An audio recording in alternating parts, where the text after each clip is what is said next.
네, 안녕하세요. 파워레인저입니다. 네. 오늘 도덕의 세 요소에 대해서 읽어드리겠습니다. 어떤 초등학생에게 하나님을 어떤 분이라고 생각하느냐고 물었습니다. 그 아이는 자기가 이해할 수 있는 한도 안에서 하나님은 누가 재미있게 지냈나 맨날 감시하다가 결국은 해방을 놓는 분이라고 대답했습니다. 도덕이라고 할 때 꽤 많은 이들이 마음에 떠오르는 생각이 바로 이런 것이 아닐까 합니다. 즉 도덕이란 무언가 간섭하는 것, 여러분이 즐거운 시간을 보내지 못하도록 막는 해방꾼이라는 것이지요. 사실 도덕 규칙이란 인간이 하는 기계를 잘 움직이게 만드는 지침이라고 할 수 있습니다. 모든 도덕 규칙은 이 기계가 움직이다가 고장나지 않게 하려고, 또 기계에 무리가 생기거나 마찰이 일어나지 않게 하려고 존재합니다. 그렇기 때문에 처음에는 이런 규칙들이 우리의 자연스러운 성향에 계속 간섭만 하는 것처럼 보이는 것입니다. 어떤 기계든 사용법을 배우려면 아니 그렇게 하면 안 돼요라는 지도교사의 지적을 줄기차게 듣기 마련인데, 그것은 여러분의 기계 사용법이 자신의 눈에는 괜찮아 보이고 자연스러워 보여도 실제로는 기계를 작동시키지 못하는 경우가 많이 있기 때문입니다. 사람들 중에는 도덕 규칙의 도덕적 이상에 대해 도덕적 순종보다는 도덕적 이상주의에 대해 말하기를 더 좋아하는 이들이 있습니다. 물론 도덕적 완벽함은 우리가 도달할 수 없는 것이라는 점에서 이상임이 분명합니다. 그런 의미에서 어떤 종류의 완벽함이든 인간에게는 전부 하나의 이상이라고 할 수 있습니다. 우리는 완벽한 운전사가 될 수 없으며 완벽한 테니스 선수가 될 수 없고 완벽한 직선을 그릴 수도 없습니다. 그러나 다른 의미에서 볼 때 도덕적 완벽함의 이상이라는 것은 우리를 크게 오도할 수 있는 말이기도 합니다. 한 남자가 어떤 여자나 집이나 배나 정원을 나의 이상이라고 할 때 그것은 다른 사람도 전부 자기와 똑같은 이상을 가져야 한다는 뜻이 아닙니다. 그런 부분에서는 우리 각자 다른 취향을 가질 권리가 있으며 따라서 각각 다른 이상을 가질 권리가 있습니다. 그러나 도덕률을 지키기 위해 열심히 노력하는 사람은 이상이 높은 사람이라고 표현하는 것은 위험합니다.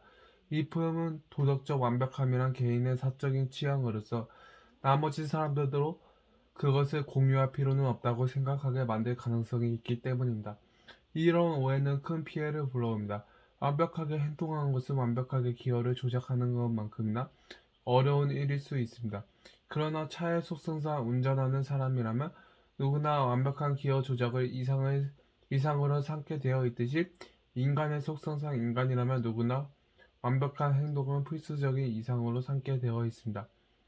또 자기가 거짓말을 한 번도 하지 않고 음란한 짓을 절대 하지 않으며 횡포를 부리지 않으려고 노력한다고 해서 스스로 이상이 높다고 여기는 것은 더욱 위험한 일입니다. 그렇다 보면 목에 힘이 들어가기 시작하고 스스로 그런 이상주의에 대한 칭송받아 마땅한 특별한 인물로 착각하기 쉽기 때문입니다. 그러나 이것은 사실 자기 계산을 할 때마다 정확하게 하려고 노력하니까 칭송받아야 한다고 생각하는 것이나 다를 바가 없습니다. 숫자 계산을 완벽하게 하는 것은 분명히 하나의 이상입니다. 계산을 하다 보면 아무래도 실수를 저지르게 마련이죠. 그러나 계산의 각 단계를 정확히 하려고 애쓴다고 해서 특별히 훌륭하다고는 할 수 없습니다. 오히려 그렇게 하지 않는 것이 바보스러운 일이지요.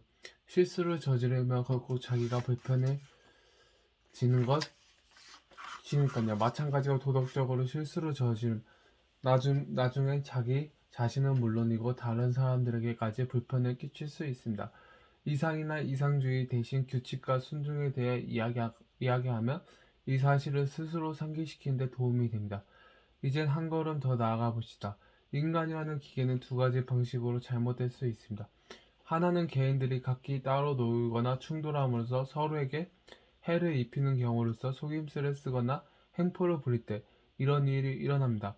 다른 하나는 각 개인의 내부에 무언가 문제가 생기는 경우, 즉 한 개인이 이루고 있는 서로 다른 부분들이 각기 따로 놀거나 충돌하는 경우입니다.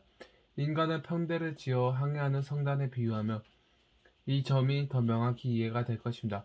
항해자가 성공하려면 무엇보다 먼저 배들이 서로 충돌하지 말아야 하며 각자의 항로를 방해하지 말아야 합니다.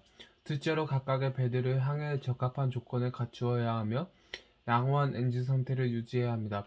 사실 이 두 가지 사항은 뗄래야 뗄 수 없는 관계에 있습니다. 만약 배들이 서로 충돌을 거듭한다면 머지않아 항해에 적합한 조건을 상실할 겁니다. 항면의 각 배의 조타 장치에 이상이 생기면 배들은 충돌을 면할 도리가 없겠지요. 또는 인류는 어떤 곡을 연주하는 악단의 비유에도 좋습니다. 연주가 좋은 결과를 얻으려면 두 가지 요소가 필요합니다.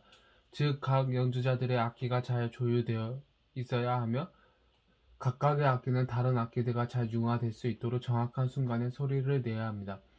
그런데 우리가 아직 고려하지 않은 사항이 하나 있습니다. 그것은 이 선단이 가고자 하는 목적지가 어디인가, 이 악단이 연주하고자 하는 곡이 무엇인가 하는 점입니다. 아무리 악기들이 전부 잘 조율되어 있고 정확한 순간에 소리를 냈다 해도 춤곡을 연주해야 할 상황에서 장송곡을 연주했다면 그 연주는 성공했다고 볼 수 없습니다. 또 선단이 아무리 순조롭게 항해했다 해도 유혹에 가야 할 배들이 캘커타에 도착한다면 그 항해는 실패했다고 봐야 할 것입니다. 이처럼 도덕은 세 가지 사항과 관련이 있습니다. 첫 번째, 도덕은 각 개인이 서로 공평하게 처신하며 조화를 이루는 일과 관련이 있습니다. 두 번째, 각 개인이 내면에 있는 것들을 정돈 또는 조화시키는 일 관련이 있습니다. 세 번째, 인류의 삶 전체가 지향하는 보편적인 목적, 즉 인간은 무엇을 위해 창조되었는가, 선단이 가야 할 경로는 무엇인가, 악당 지휘자가 연주하려는 곡은 무엇인가 하는 문제와 관련이 있습니다. 여러분은 현대인들이 거의 언제나 첫 번째 사항만 생각할 뿐 나머지 두 사항은 잊고 있다는 사실을 알 것입니다. 신문에서 기독교적 도덕 기준을 지키기 위해 노력해야 한다고 말하는 것은 대개 국가와 개인이 서로 친절하게 대하여 공정하게 처신하기 위해 애써야 한다는 뜻에서 하는 말입니다. 즉, 첫 번째 사항만 생각하는 것이죠. 어떤 일을 하고 싶을 땐 다른 사람에게 해를 끼치는 일은 아니니까 괜찮아 라고 말하는 사람도 있고, 오로지 첫 번째 사항만을 생각하는 것입니다. 옆배와 충돌하지 않으면 자기 배의 내부 상태가 어떻든 중요하지 않다는 것이지요. 사실 도덕에 대해 생각하기 시작할 때마다 첫 번째 사항인 사회적 관계부터 생각하는 것은 아주 자연스러운 일입니다. 이 부분에서 벌어지는 부도덕한 것들은 식별하기도 쉬울 뿐 아니라 직접적으로 매일 우리에게 고통을 주기 때문이죠. 전쟁과 가난, 부정부패와 거짓말과 비열한 짓들처럼 말입니다. 게다가 첫 번째 사항에 관한 사람들의 의견이 갈릴 이유가 거의 없습니다. 인간은 서로 간에 정직하며 친절하며 도움을 주어야 한다는 것은 모든 시대 거의 모든 인간들이 동의해온 바이니까요. 그러나 첫 번째 상황부터 생각하게 되는 것이 아무리 자연스러운 일이라고도 도덕에 대한 생각이 이 지점에서 멈추고 만다면 아예 시작하지 않은 것이나 다를 바가 없습니다. 여기서 도덕의 두 번째 상황, 각 인간의 내면을 정돈하는 일로 나아가지 않는 것은 자신을 속이는 일입니다. 사실상 조종이 불가능할 정도로 배들이 낡은 데다가 결합투성이라면 아무리 충동을 피하는 조종법을 가르쳐 봐야 무슨 소용이 있겠습니까? 우리가 알고 있는 바처럼 사실상 우리의 탐욕과 비겁함과 못된 성질과 자만심 때문에 규칙을 지킬 수 없다면 아무리 사회적인 행동을 위한 규칙을 작성해봐야 무슨 소용이 있겠습니까? 지금 저는 사회경제제도 개선에 관해서는 생각할 필요가 없다고, 열심히 생각할 필요가 전혀 없다고 말하는 것이 절대 아닙니다. 제가 말하고 싶은 바는 각 개인의 용기와 이타심 없이는 어떤 제도도 제대로 작동할 수 없다는 사실을 깨닫지 못하나 아무리 사회적 경제적 개선책을 찾은들 다 뜬구름 잡는 일에 불과하다는 것입니다. 현 제도 하에서는 자행되는 특정한 종류의 부정부패나 횡포를 없애기는 그리 어렵지 않습니다. 그러나 인간이 여전히 부정직하며 횡포 부리기를 좋아하는 한 새로운 제도 하에서도 예전에 하던 짓을 계속할 새로운 방법을 반드시 찾아내고야 말 것입니다. 법으로는 인간을 선하게 만들 수 없습니다. 그리고 인간이 선해지지 않는 한 한 사회는 좋아질 수 없습니다. 이것이 우리가 두 번째 사항, 즉 개인의 내면에 있는 도덕에 관해 생각해야 하는 이유입니다. 그러나 이 두 번째 사항까지만 이야기해서도 안 된다고 생각합니다. 우리는 우주에 관해 어떻게 달리 믿느냐에 행동도 달라진다고 이야기를 해야 합니다. 얼핏 생각하기에는 굳이 거기까지 갈 것이 없고 지각 있는 사람이라면 누구나 동의할 만한 때까지 말하는 것이 그야말로 지각 있는 행동처럼 보입니다. 그러나 그것이 과연 가능한 일일까요? 종교는 사실에 관한 일련의 진술, 즉 참이나 거짓일 수밖에 없는 진술들을 가연되어 있다는 점을 기억하십시오. 만약 그 진술들이 참이라면 인간이 하는 선다는 바른 항해가 무엇인가에 대해 일단의 결론이 나올 것입니다.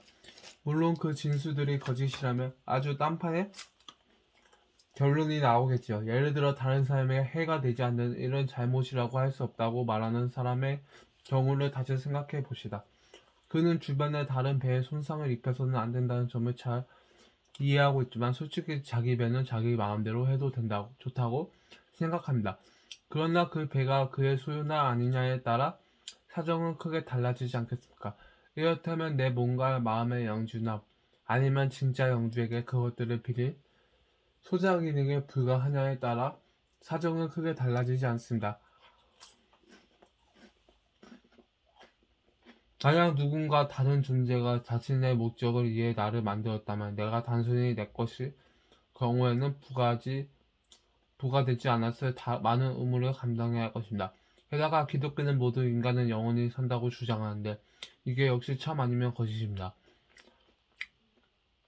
만약 우리가 영원히 사는 존재라면 겨우 70년 사다가 죽을 존재일 경우에는 전혀 고민할 필요가 없는 아주 많은 것들을 놓고 고민해야 합니다.